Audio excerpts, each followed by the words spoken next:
Nimaga biz erkaklar ko'chadagi ayollarni ko'proq yaxshi ko'ramiz? Nimaga ko'chadagi ayollarga ko'proq e'tibor berib ularni ko'rganda vau, zo'r narsa ekan deymiz? Nimaga?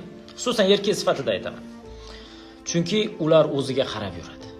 Qaddi qomatini chiqarib yuradi, o'ziga oro beradi, lablarini qizartirib, sochlarini bir narsalar qilib, odamning e'tiborini bitta o'ziga tortadigan darajada yuradi. Shuning uchun erkaklar ularni ko'rganda o'zini yo'qotib qo'yadi.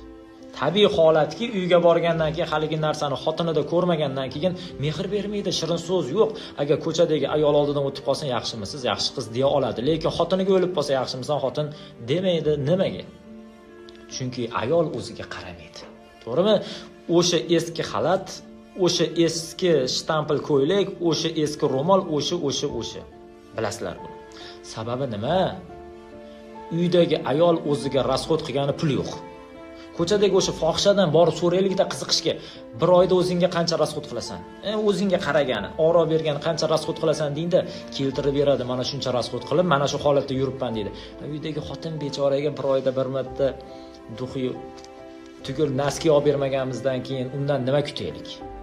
Erkaklar, ayollarimiz ko'zimizga chiroyli ko'rinishi uchun boshqalarga birinchi o'rinda qaramaslik kerak. Ko'chadagi o'sha go'zallardan ko'zimizni tiysak, ayollarimiz bizga chiroyli ko'rinishni boshlaydi. Qolaversa, ayollarimizga ham rasxod qilishimiz kerak.